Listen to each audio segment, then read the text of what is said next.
Hello everyone, what's up? My name is Zhrey and welcome to my first YouTube video on my new channel. This video is meant to be a very fast and simple run through of Shadowland dungeon bosses on Mythic 0 difficulty.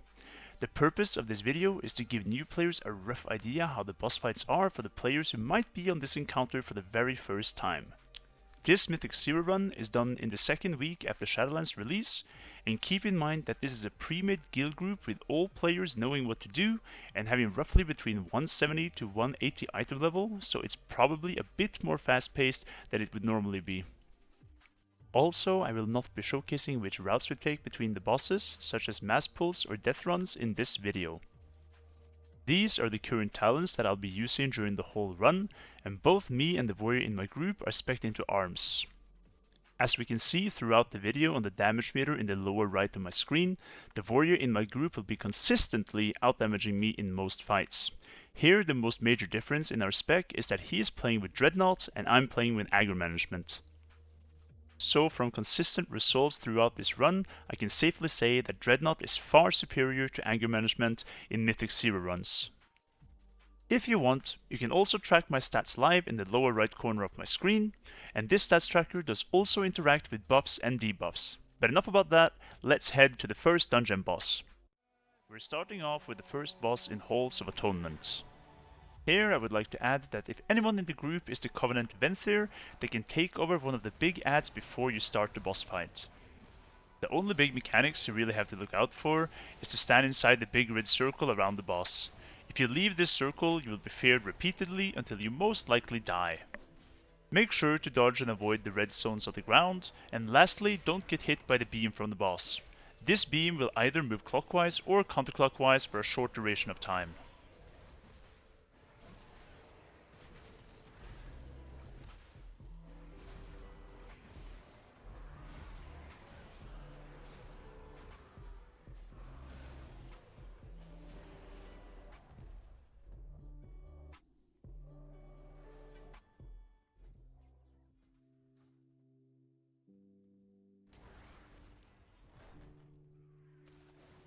Against Echelon there is of course more red circles to dodge on the ground, and there will also be ad spawning eventually.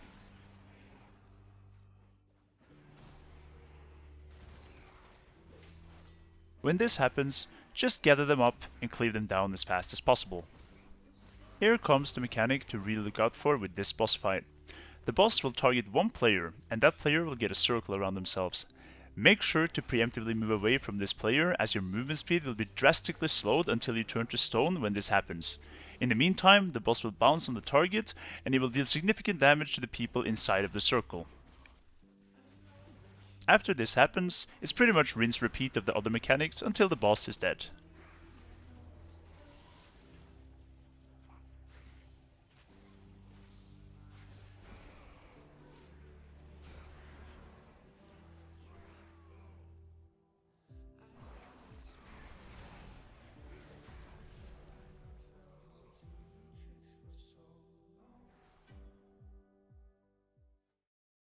Now to High Adjudicator Elise. This boss will consistently be casting Volley of Power. Make sure to rotate interrupts on this cast, as it will deal shadow damage to 3 random players in the group through the whole fight. There will also be an ad spawning that will fixate and chase one player. When this happens, run to one of the 4 lanterns in the room and the lantern will soak the ad for you. If you're not fast with soaking the ad into the lantern, Elise will also be channeling Anima Fountain, which is an AoE that everyone will have to dodge. And after you're done with this, you're pretty much done with it.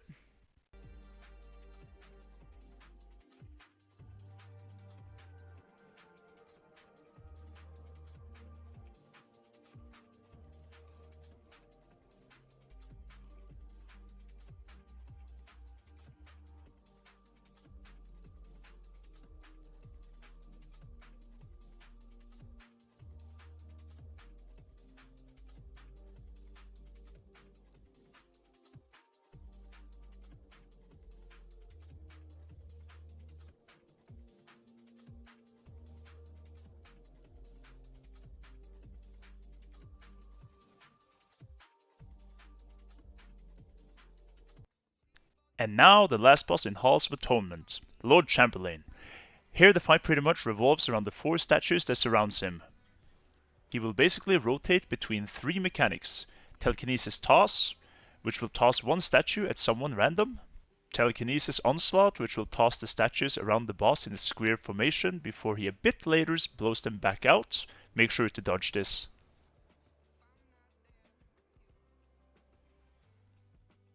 And last, he will do the Ritual of Woe, which will cause the beam to be channeled into each statue. Make sure to soak these beams to avoid lethal group damage, and there you go, rinse repeat.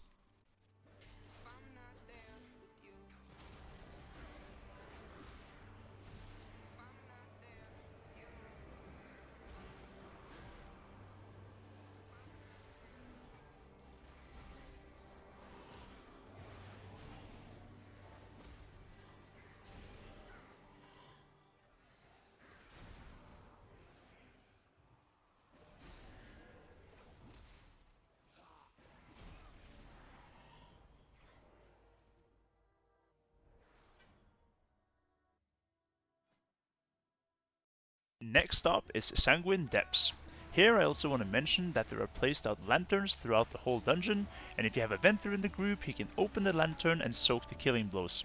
This gives a damage increase buff of 5% per kill, stacking up to 10 times and lasting for 1 minute. And now we're on Crixus.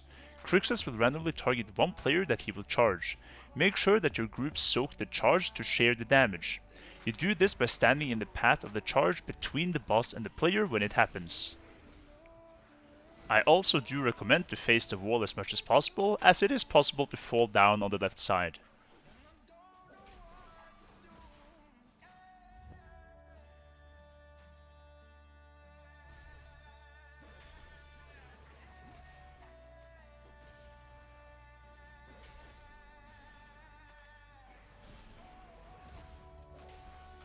The only last mechanic to really look out for is the Severin Smash. When this goes off, he spawns a couple of orbs that needs to be soaked fast. If the orb reaches the boss, it will heal Crixus for 12% of his maximum health per orb, and this will definitely delay the fight.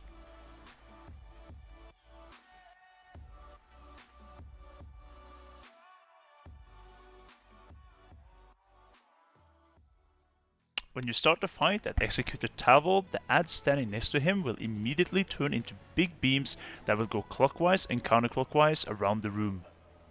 Here the tank will need to move the boss to one of the sides so that when the beams comes back, they're not crossing at the same time and you'll be able to dodge them. Tarvold will also spawn an ad that will leave a pool on the ground when he gets killed. Make sure to slowly kite the boss backwards while killing the ad to avoid these pools.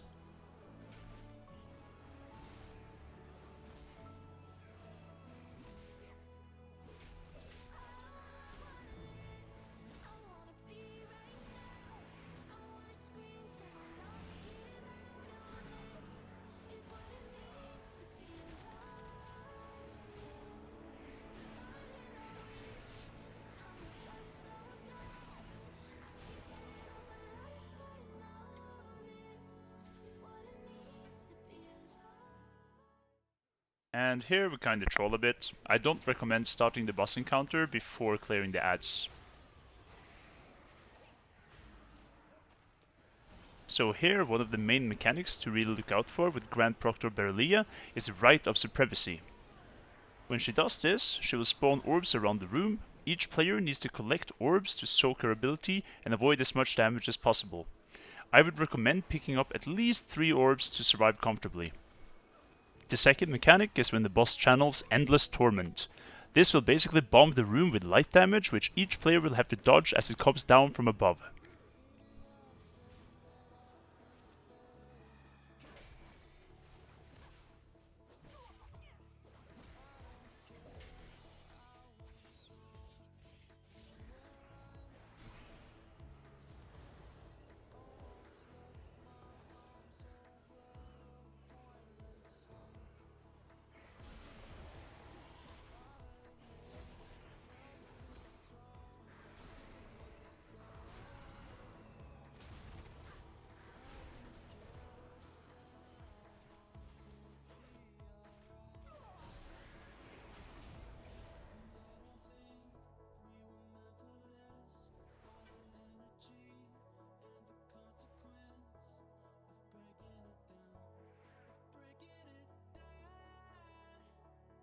After Berelia is dead, one of the players will have to pick up the shield. This shield will have an unused ability which will create a barrier for all players to stand in to soak General Khal's ability Gloom Squall. Next, 2 players will be targeted by his ability Wicked Rush. General Khal will charge at those targeted players and damage anything in his path. To avoid this, I recommend spreading out as much as possible as well. Next, there will be illusions spawning on the edges of the map. After a few seconds, these illusions will start casting a beam covering 1/3 of the map each. Just calmly wait for one beam to go off, then sidestep into that area before the next beam goes off, and you're gonna be safe. After this, just remember to use the shield ability on Gloom Squall, and it's rinse repeat from there, and then you're done.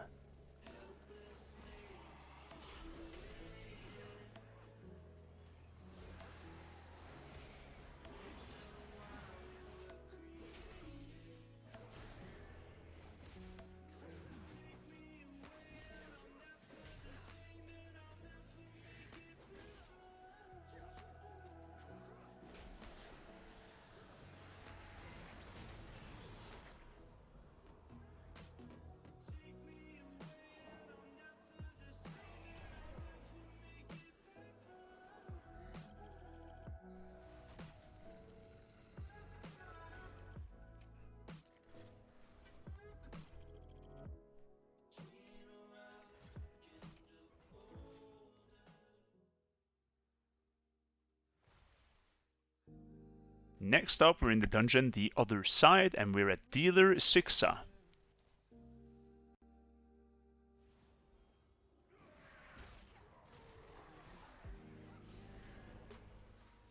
Here the boss will place out circles on the ground, and if you step into it, you will jump into the air. Dodge the occasional beams that spawn in a straight line, and use the jumping circles either if you get the bomb on you right before it explodes, or to avoid the boss's explosive ability. And that's about it.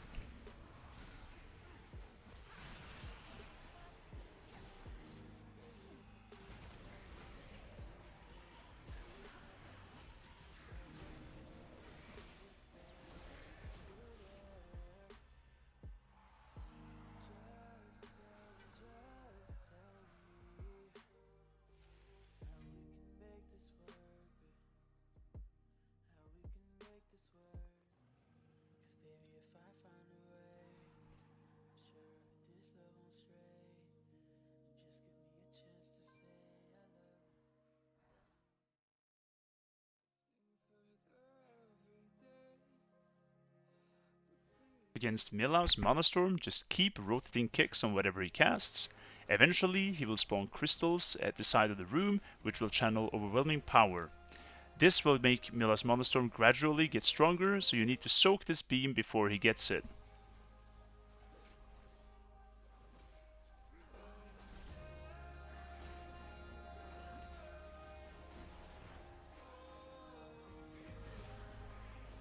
After a while, if you kill Milau's Mana Storm, or if you just take too long, he will switch out with Maleficent. Maleficent sends out squirrel bombs that you will have to disarm. Preferably have your ranged DPS do this so you don't need to move too much. If you do this, you should be fine.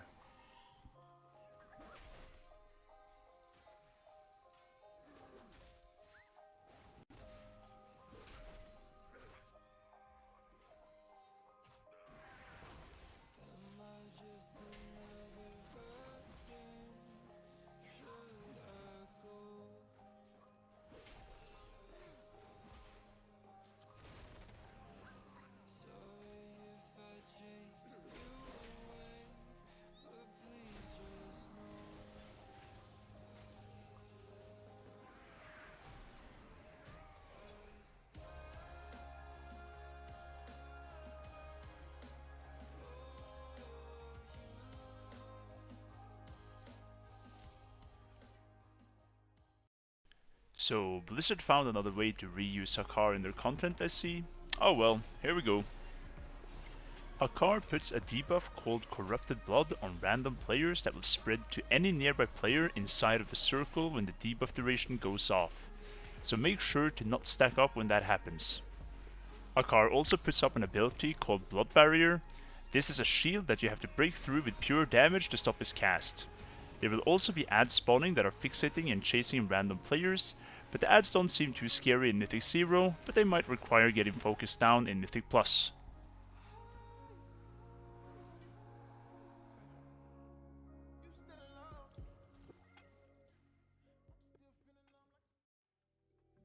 The last boss in the other side is Muesala, this super big guy. This boss basically has two phases. The first one is when he punches with his hands, and this one is pretty simple. If the boss punches with his left hand, you have to move to your left. If he punches with his right hand, you move to your right.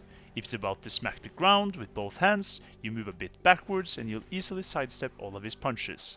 Of course, make sure to dodge the purple circles on the ground while you're doing all this.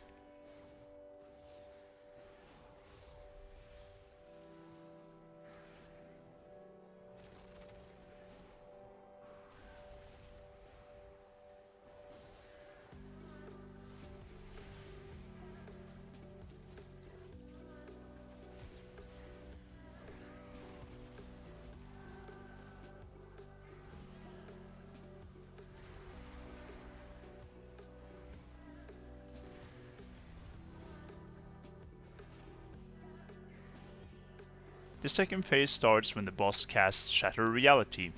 There will spawn portals on both sides of the boss, which will port the players to an additional ad. Kill this ad and after press the totem behind you. When you press the totem, you will release Bonsamdi and you'll get ported back to the boss eventually. Bonsamdi will now kill the boss for you. Make sure to take the portal before Shatter Reality goes off, else you will die immediately. And this is basically the fight.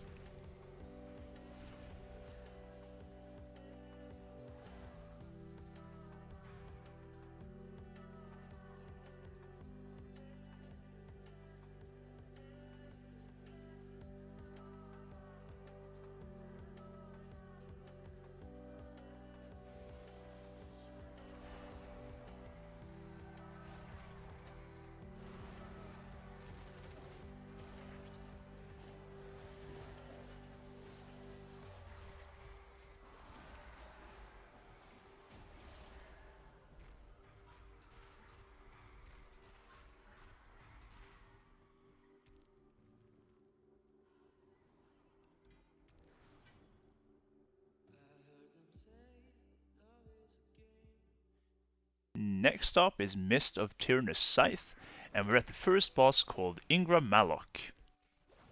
This boss has basically mind controlled his crewmate Droman.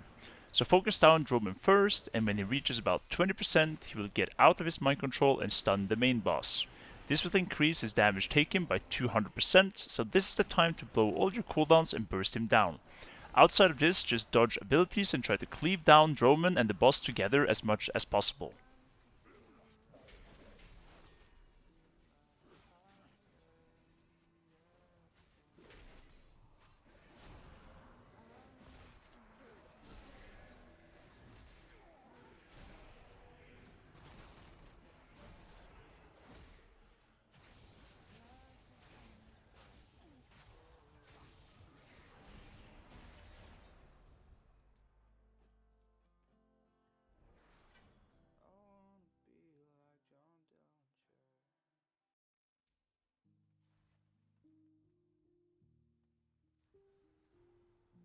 Now we're at the Mistcaller.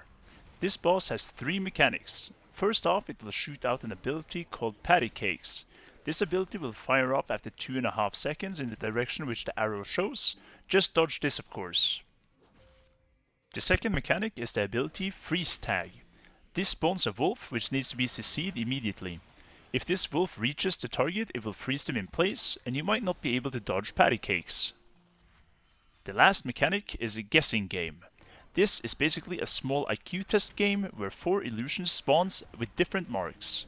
The marks that doesn't belong is the right illusion to kill. So, for example, if there are 3 images that has a circle border on them and there is one that doesn't, then the one that doesn't is obviously the right target. No worries guys, you got this.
The last boss here is Tredova.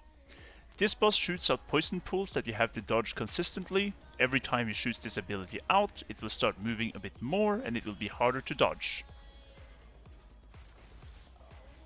Tredova will also cast an ability called Consumption. Don't kick this and just dodge it if you want to, because he also has an ability called Parasitic Domination, and this one is the one that you should be kicking.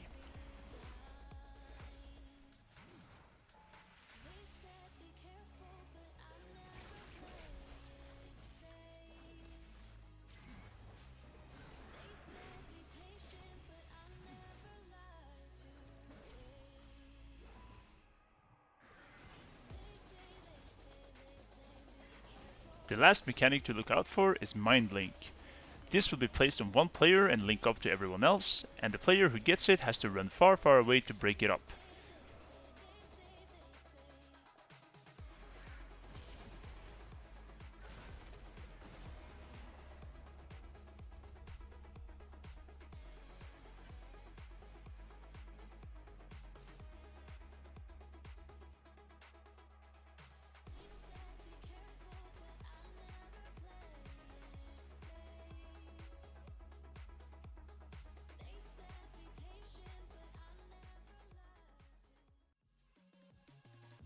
Next up is Kintara in Spires of Ascension.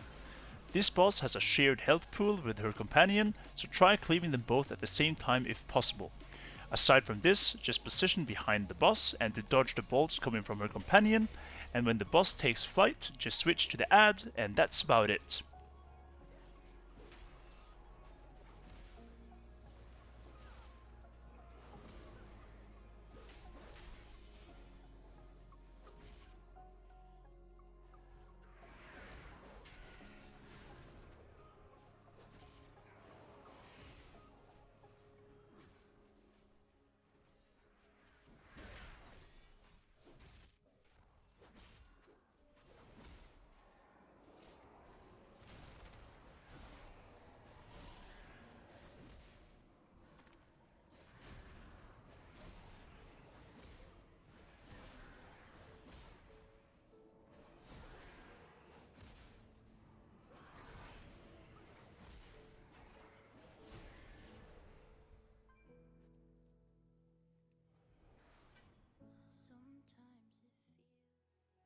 Ventonox has a lot of the same concept as Kintara. It's all about positioning well in the room and avoiding the bolts that are shooting out. Apart from this, just tank from behind and tank and spank.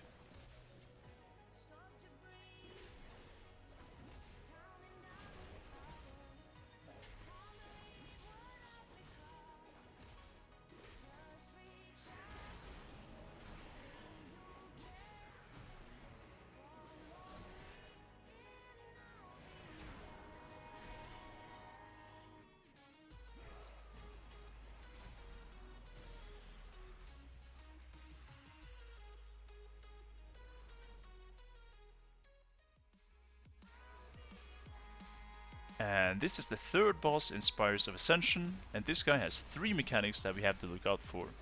The first one is Purifying Blast, which will target one player and shoot a beam at him. The beam will get a circle around the player, and the player needs to spread out from other people before the beam hits him. The second mechanic is Anima Field. This will target 3 random players and will explode after a few seconds. After this, it will cover the ground with a big blue circle, and you will of course not be able to stand in this. Try stacking these circles comfortably to save space and kite the boss backwards.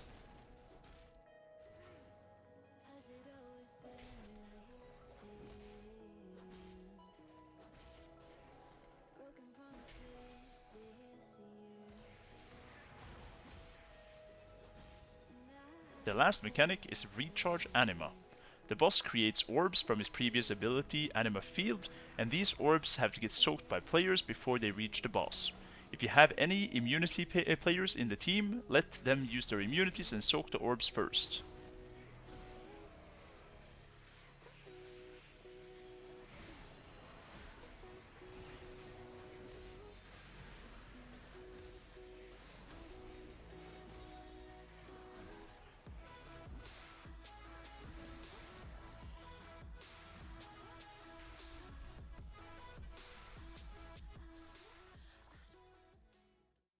So here again we're kinda trolling a bit.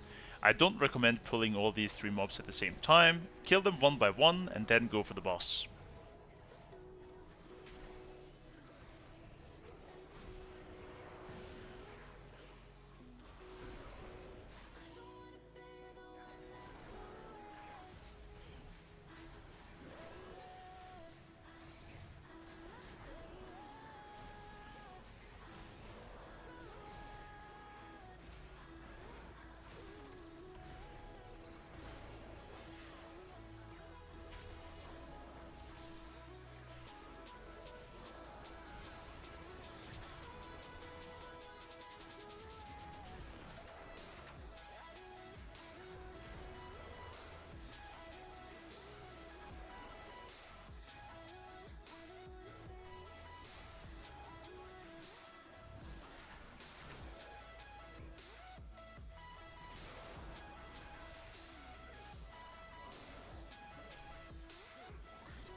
Devil's Paragon of Doubt is the last boss in Spires of Ascension.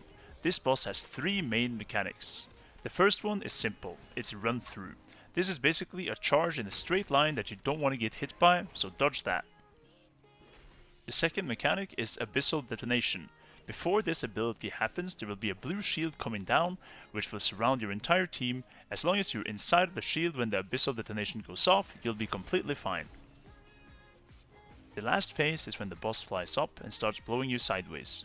During this phase you have to gather orbs and still try to avoid the black circles on the ground as much as possible. When you've gathered all the orbs into the middle, someone picks up the spear and throws it at Devos.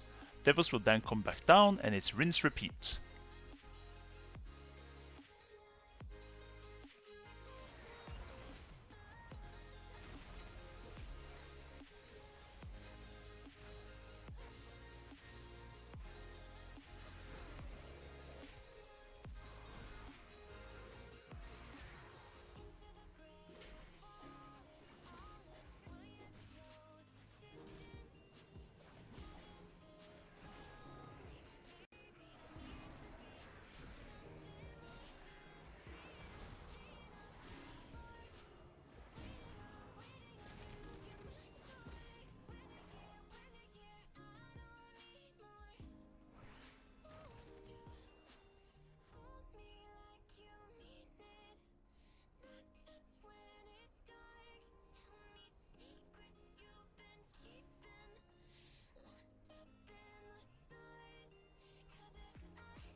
We are now at Blightbone in the Necrotic Wake. This boss is fairly easy. Make sure to clear ads so you have enough space to move without getting unwanted aggro during the boss encounter.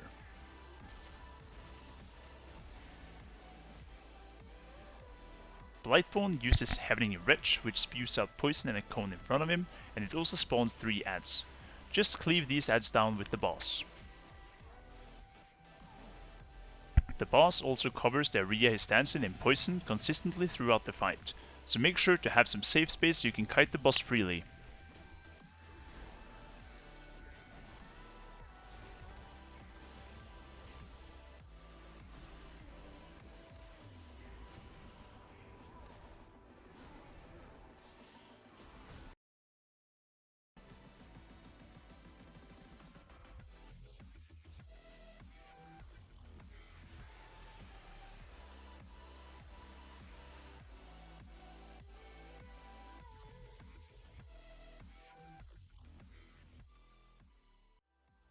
So before you get to this boss, you have two options. One option, as most people do, is death run trash mobs until you reach the boss, and the second option is to clear the ads and pick up the spears on the way for increased damage.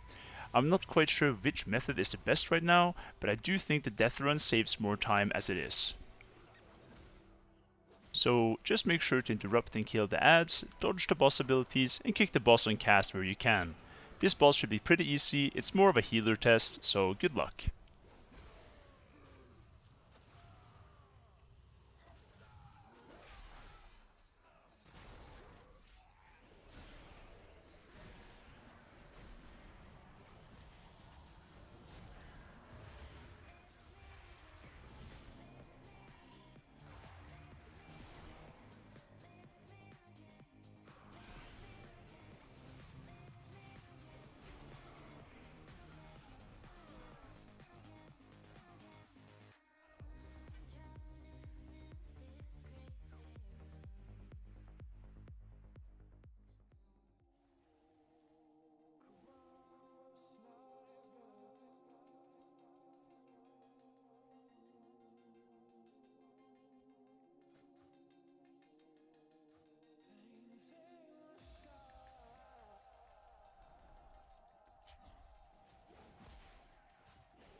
On this boss, you have to use the ad's ability Mythic to grab the boss down from the upper platform. When he comes down, you should pop all your cooldowns and cleave down the ad at the same time. Later, the boss will do a morbid fixating on a random player, and this player will have to kite the boss during this phase. The boss then goes back off to his platform if you don't kill him in time, and then it's rinse repeat all over again until he's dead.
We're now at Nalthar the Rimebinder, which is the last boss in the necrotic wake.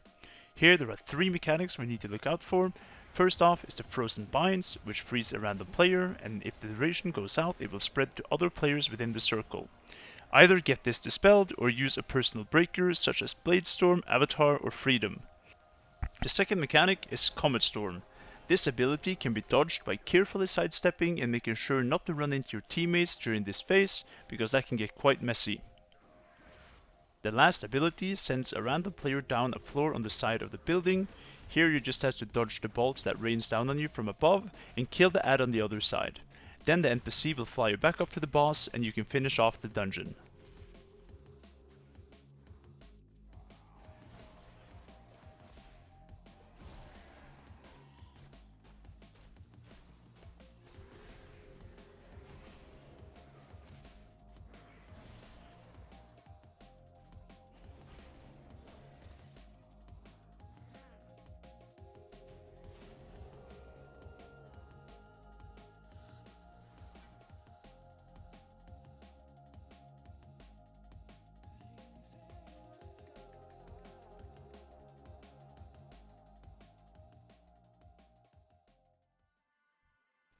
As soon as you get into this dungeon, you face off with the first boss. This boss consists of 3 bosses, which the tank should try to tank on top of each other for potential extra cleaving damage. Make sure to rotate interrupts on both casters and try being behind the bosses to avoid getting cleaved yourself as well.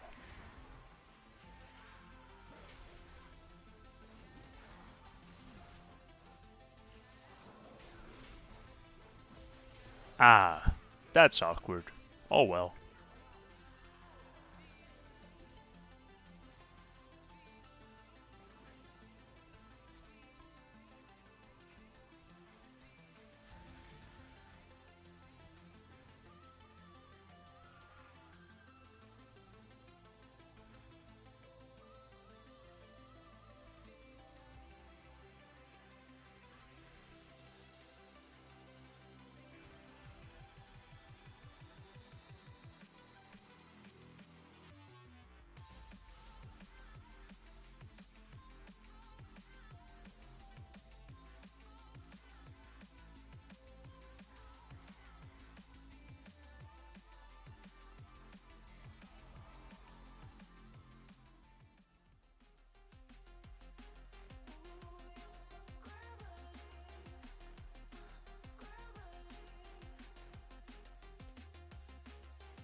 Goreshop's first mechanic that you need to look out for is the meat hooks. A wall of meat hooks comes down from one side and sweeps through the room. There will be an opening that you can run through to avoid getting hit by the hooks. Make sure to dodge the tenderize and smash, which is a small circle around the boss, and also when you kill the oozing leftovers, they will leave a pool on the ground, so kill the boss fast.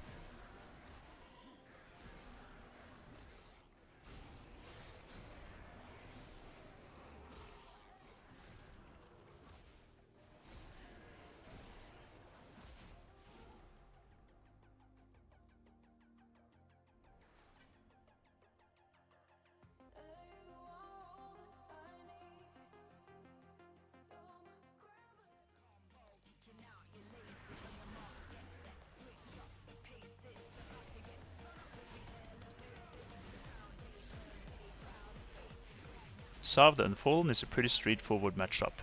He puts down a banner that needs to be killed as soon as possible. Aside from this, he does an AoE sweep in front of him, covering half the room, run behind him when this happens. Next is the defending crash, which is a big green circle around the boss that also needs to be dodged. And after this, Sav reaches 100 energy and he chains 2 players together and puts them into a duel. Whichever of the DPSs does the least damage should lose the duel on purpose, since winning the duel grants a damage increase buff.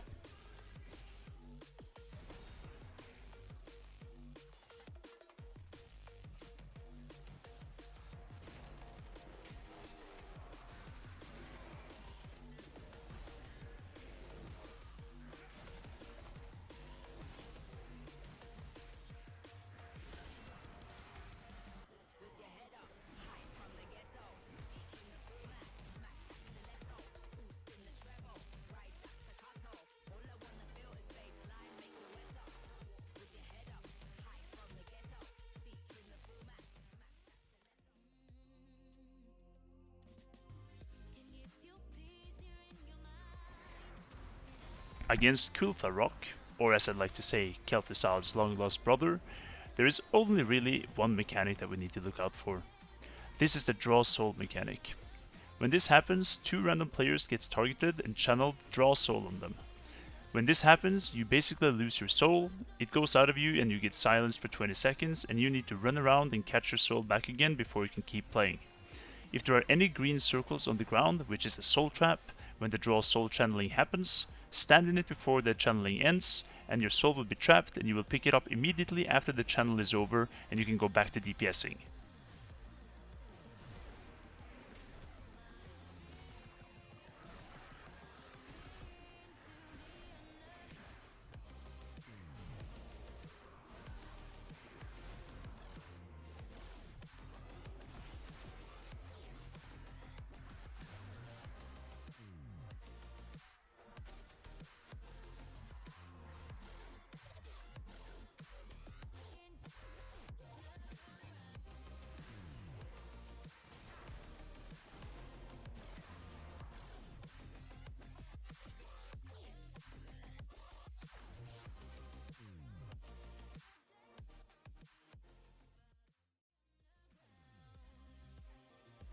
The last boss in Theater of Pain is Modretta, the Endless Empress. This fight is kinda tricky and can easily get messy if you don't pay attention. First off, try positioning behind the boss as much as possible to avoid Cleave from Reaping Scythe. When she casts Echo of Carnage, she spawns illusions throughout the arena which will need to be dodged. These will do lethal damage if you do get hit by them. The boss also spawns 4 illusions that charges through the map and needs to be dodged as well. Keep in mind that we're using Bloodlust on this pull, and we're killing the boss faster than on normal attempts.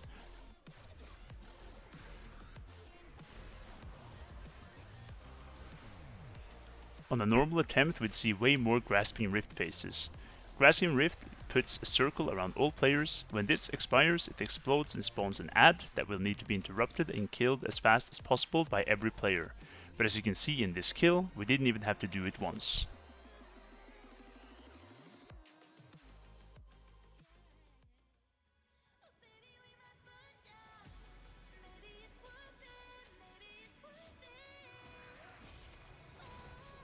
Golubgrog has basically 2 mechanics and is pretty straightforward.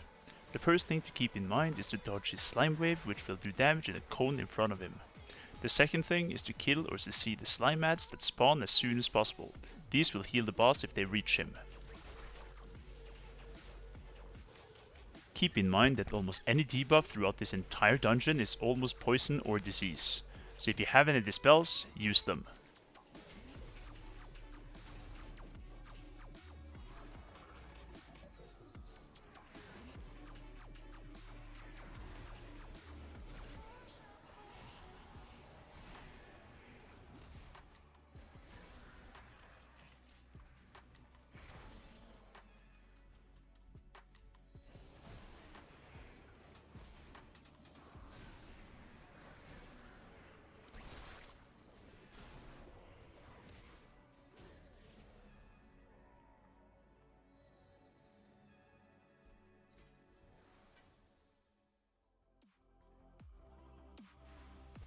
Against Dr. Ecus, there are actually a couple of things to look out for.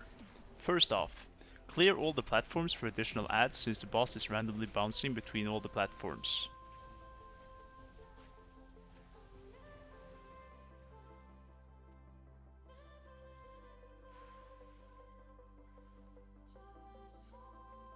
The second thing to think of is to focus on the bomb ad when it spawns on the platform. This bomb will do significant group damage if it doesn't get killed, and while this is happening, you also have to kill the additional adds that spawn and dodge the boss that is jumping around on the platform.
Here there are a few things to look out for.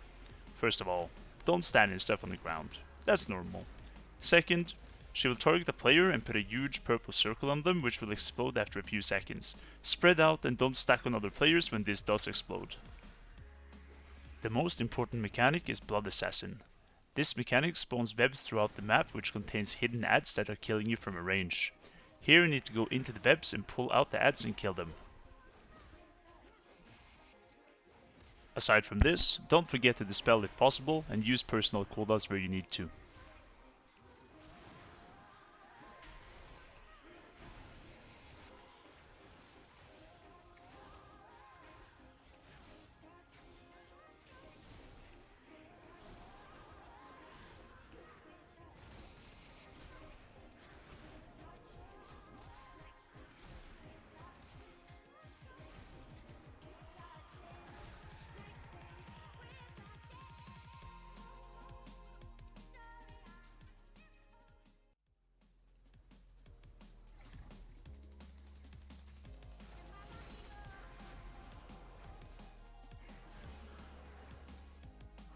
On the last boss in Plaguefall, there are two main mechanics to look out for. The first one is the tentacles that spawn and smashes the ground in a set sequence. You can dodge this by going into the safe zones, or by sidestepping into a place where a tentacle has already splashed. This is also a safe zone in that sequence.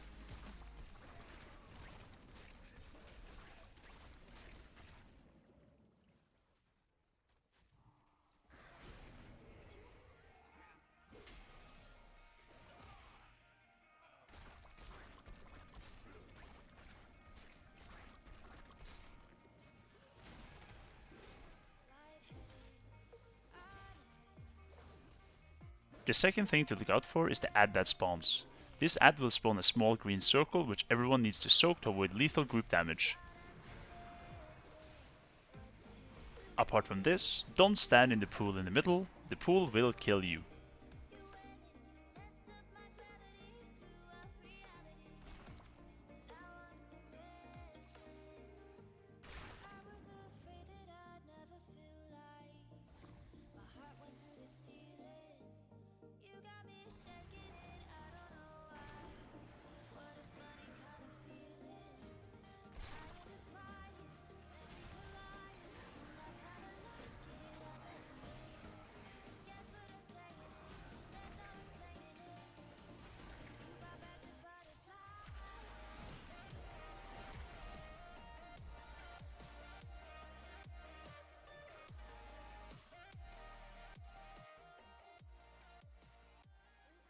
And so that's it, boys and girls. Hope you guys enjoyed my first Mythic Hero boss guide, and if you did, don't forget to follow and like and share this video.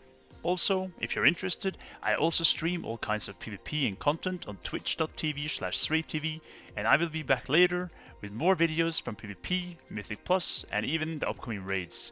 Peace out, ladies and gents, peace out.